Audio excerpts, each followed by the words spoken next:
Okay, having some tech issues. Alright, so this is my last video for the night for Kung Fu Havoc #2. Well, for the day, it's my last video outside. Let's see if I can go Facebook Live while we're here. Lots of luck to you there.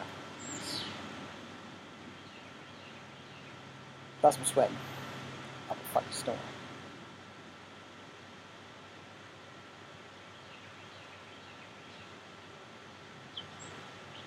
Okay.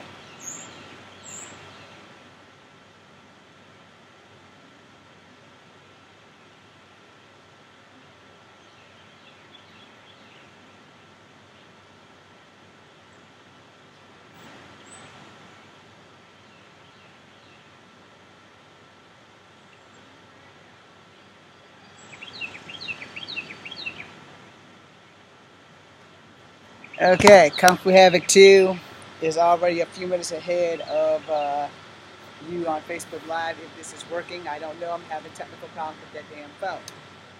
So the title was called Improvised Weapons. This is a flagpole that somehow I done jammed up in. There we go. This is a flagpole that I had jammed into the damn thing. Glad I got it fixed beforehand.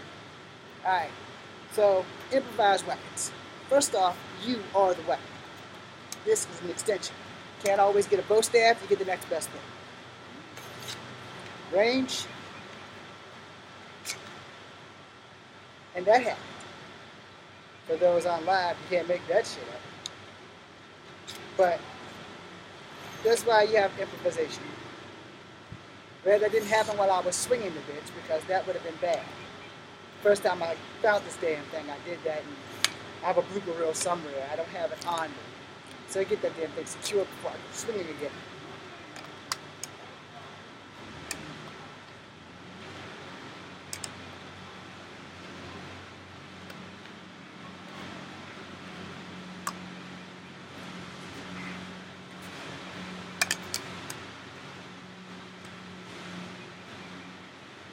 When all else fails, and there's no weapon around, improvised weapons work.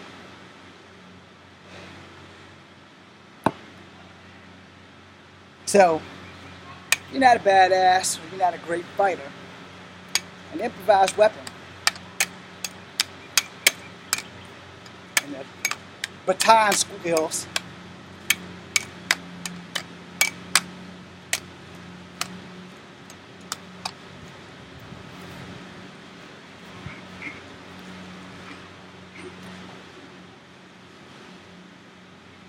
will come in handy.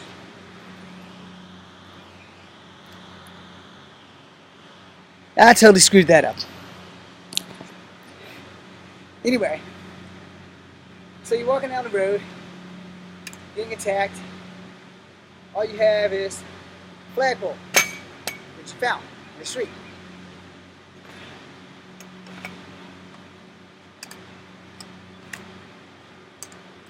Now you have a bow staff. Let me explain why I specifically tell people to learn the bow above all other weapons. Okay, one point is very important.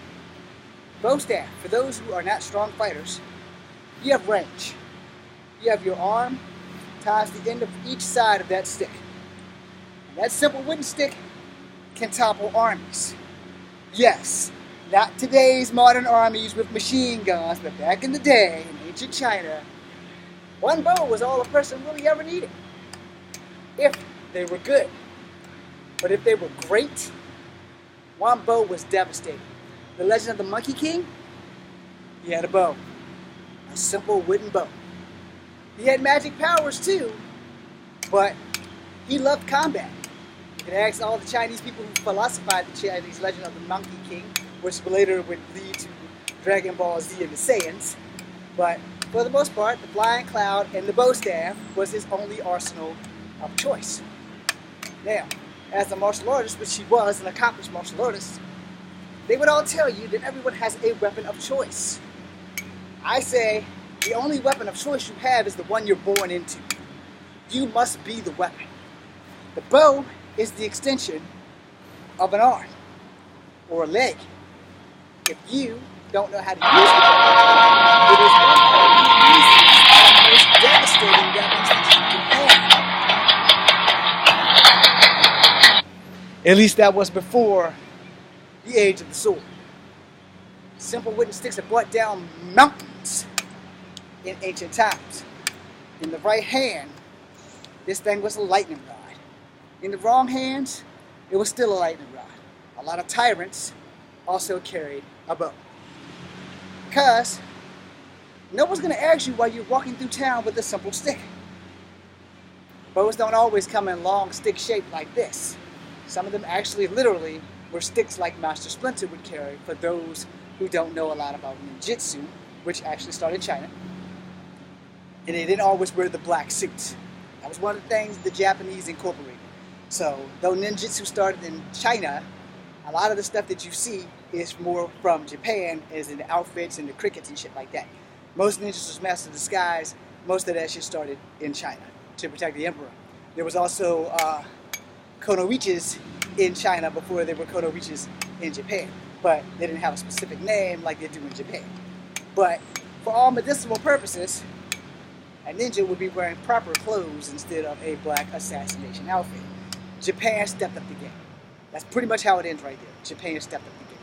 Now, if you're going to be a martial artist, and you're just getting started, so let's say you're roughly 4 years old, and you're my child, whether you're my son or my daughter, you start with a simple wooden stick. One that I can't get to kick back up to my feet. There we go. Now, why would I start a child off with the bow? Simple. As complex as it may sound, as complex as it may seem, the bow is the easiest weapon to master because it doesn't take that much. Where nunchucks, you have to worry about your speed, the circumference of who you're going to strike, the density of their bone marrow, so when it does hit them and it flings back at you, you need to be able to flick your wrist fast enough to get control of those chucks. A bow, even out of control, you have control. Okay? That might not sound correct to most people, but if you're a martial artist, you know damn well what I'm talking about, especially if you have the flimsy bow, or the long range bow, or the monkey stick. The bow has more potential than people give it credit for. As most people join martial arts, oh, I want to be a swordsman. I want to be one of those guys going around samurai that shit up. That's fine and everything, and yeah, you can cut a bow in half. The difference is, though, if a person is good with that bow, they can catch your sword in your bow and lock it in there and keep your stick from you from being able to use your sword against them. So then you're stuck. So you better have two swords. But if you release your hand to get the other sword, now they have a bow and a sword. So you're kind of in a double clusterfuck. Now, there's not a lot of legends of that happening, but in the event that it does happen, you need to be prepared for everything. The bow is more than one weapon. The bow can be broken into short sticks, as you saw when I tried to take this damn thing apart and screwed up my hand. Now, everything that you touch is your weapon. If you are a true martial artist, this here is just a flagpole. It's a weapon, but it's a flagpole. The real weapon is here, then here. These, and these are your weapon. Now, as far as weapons are concerned, they're great when necessary. However, the one weapon that is always with you is you. If trained properly, you are the weapon. If trained improperly, you go sleepy sleep. Alright? Know your range, know your tolerance for pain, and know everything that you can do. And everything else will be like cakework. I'm James Williams Jr., Kung Fu Fighter number 2. Be seeing you.